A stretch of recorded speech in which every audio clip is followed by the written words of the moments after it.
Sir ठीक है। जैसे कि कुछ कुछ कुछ एक दो मतलब कोई बंदे हैं यूट्यूब पे, तो वो बोल रहे हैं कि आईबीएस में जो साइकेट्री का मेडिसिन होता है ना जी, ये दिमागी है और दिमाग के दवाई खाने से 1 डेढ़ साल में अगर वो इतना ही पेन का ज्ञानी फीलिंग नहीं होते वो होता लोग, रहेगा। समझ गया मैं, बिल्कुल मैं सबकी बात मानने वाला हूँ। मैं सबसे पहले मैं उनका क्वालिफिकेशन जानना चाहता हूँ।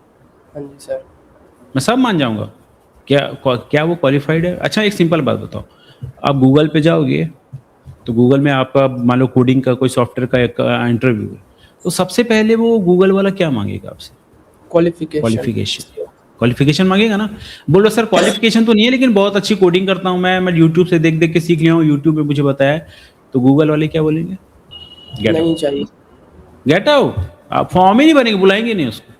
हम्म, तो मेरा कहना है कि कोई अनक्वालिफाइड की बात सही गलत हो सकती है, लेकिन उस पे विश्वास करने के लिए पहला क्राइटेरिया क्या है? क्वालिफ़िकेशन। क्वालिफ़ाइड आदमी गलत सही बोलेगा तो हम उसका एनालिसिस कर सकते हैं, उसको डिफरेंशिएट कर सकते हैं। तो किसकी प्रोबेबिलिटी ज़्यादा है? क्वालिफ़ाइड आदमी बोलेगा तब प्रोबेबिलिटी ज़्यादा है सही इन्फॉर्मेशन की अनक्वालिफ़ाइड? क्वालिफाइड है ऑब्वियस। क्वालिफ़ाइड। अब मुझे एक बात बताओ, अब तो आप कोडिंग कर रहे हो, अब कोई बीए किया हुआ है, अब वो थोड़ा बहुत कोडिंग के बता भी देगा तो आप विश्वास कर लोगे क्या? या फिर उससे कुछ सीख पाओगे? अच्छा, आपके ऊपर मान लीजिए कोई मर्डर का केस लगा दे, तो आप किसके पास जाओगे? पुलिस के बाद। एडवोकेट के पास। ओह, एक और आदमी आ जाए कि बोले भैया यार मैं बहुत अच्छा कानून जानता हूँ, मेरा बहुत एक्सपीरियंस है, मैंने बहुत सारे मर्डर केस के वाले अकाउंट में हूँ, मैं आपका केस लड़ूँगा। आपको लग रहा है वो कोर्ट के अंदर जज उसको घुसने देगा? नहीं सर, नो सर। तो बोल सकते हैं ना सच में, मैं तो बहुत सीखा हूँ, यूट्यूब से मैंने सीखा है, मैंने चैट जीपीटी से सीख लिया है, मैं पूरे कानून जानता हूँ। तो क्या वो जज उसको केस लड़ने देगा? No sir. नहीं लड़ने देगा। तो क्या होता है जब हम यूट्यूब पे इन्फॉर्मेशन देखते हैं ना, तो पहला ही सवाल हमारे दिमाग में आना चाहिए, क्या ये क्वालिफाइड है इन्फॉर्मेशन देने के लिए? अगर क्वालिफाइड है, अब हम दिमाग लगाएंगे कि क्या वो सही बोल सकता है कि गलत बोल सकता है, कौन ज़्यादा प्रोबेबल है। तब फिर अपन क्या बोलते हैं, अच्छा doctor, expert doctor, experience doctor. लेकिन पहले डॉक्टर तो हो ना। जो डॉक्टर ही नहीं है उसकी बातों पे कैसे कर लेंगे? और एक समझने वाली बात है, जब गैस्ट्रोएंटरोलॉजिस्ट के बस का नहीं है, उसको दिक्कत जा रही है, तो नॉर्मल इंसान से कैसे समझ सकता है? क्योंकि मेडिकल साइंस तो और भी पेचीदा चीज़ है, राइट? मुझे एक बात बताओ, 12th की मैथ्स है, जब तक आप 1 2 3 10 पढ़ोगे नहीं तो 12th की मैथ कैसे सॉल्व कर पाओगे? डायरेक्ट कोई 12th नहीं पढ़ सकता ना। वैसे ही डायरेक्ट गैस्ट्रोएंटरोलॉजी का इन्फॉर्मेशन एक नॉर्मल इंसान नहीं दे सकता। तो इसका मतलब ये जो दिमागी बीमारी जो बोला जाता है आईबीएस या ये जो वो सब, उसका कोई नाता नहीं है। वो उसको बोलते हैं माइक्रोबायोम गट ब्रेन एक्सेस। अगर आपको आईबीएस है, तो हमारे स्टफ में बहुत सारे ऐसे केमिकल हैं जो नहीं बनते, जिसकी वजह से हमारा ब्रेन फंक्शन जो है डिमिनिश हो जाता है। हम डिप्रेशन में चले जाते हैं, एंग्जायटी में चले जाते हैं। ये ब्रेन का प्रॉब्लम नहीं है, ये पेट का प्रॉब्लम। चक्कर क्या होता है, हमको लगता है पेट का प्रॉब्लम से दिमाग का क्या लेना देना।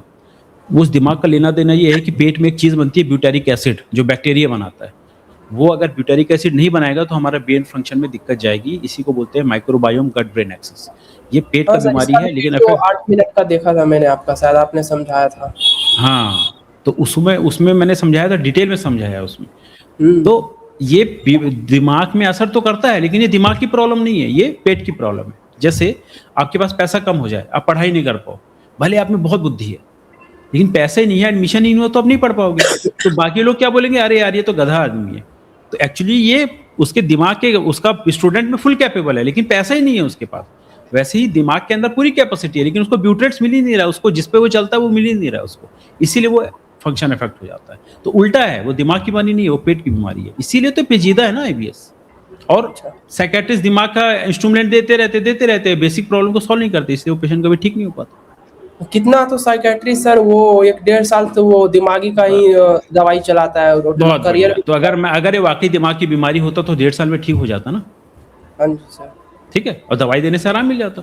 तो चक्कर क्या हो रहा है, ये मैं बोल रहा हूँ ना, जब डॉक्टर नहीं इतना पढ़ा-लिखा डॉक्टर एमबीबीएस किया, एमडी किया, फिर डीएम किया, फिर इतने साल का प्रैक्टिस में उसको अभी नहीं समझ आ रहा अच्छे से, तो कोई भी ऐरा-ऐरा नत्थू खैरा रोड चलते बता देगा उसको? नहीं बता पाएगा। समझ गए ना? तो ये यस। इतना पेचीदा बीमारी है कि हम बाकी लोगों से तो एक्सपेक्ट ही नहीं कर सकते। ठीक है? मैं इसको क्यों आपको बता पा रहा हूँ, क्योंकि मैंने ऐसे भी इलाज किए हुए हैं पेशेंट के, मुझे पता है, इसलिए मैं आपको बता पा रहा हूँ, इसलिए मैं इलाज कर पा रहा हूँ। और आप जब अपॉइंटमेंट लेने, ट्रीटमेंट लेने का सोचा होगा तो कुछ सोच समझ के देखा होगा ना? हाँ जी सर, वो सोचा देखा था। होगा ट्रीटमेंट कराने के पहले। तो आपने क्यों ऐसे कोई भी जो वो बता रहा था कि दिमाग का, उससे इलाज क्यों नहीं करा लिया? क्योंकि आपके बैक ऑफ माइंड में था कि भैया ये तो डॉक्टर ही नहीं है, क्या ही बता देगा ये। ठीक है? वही लग रहा था सर। सर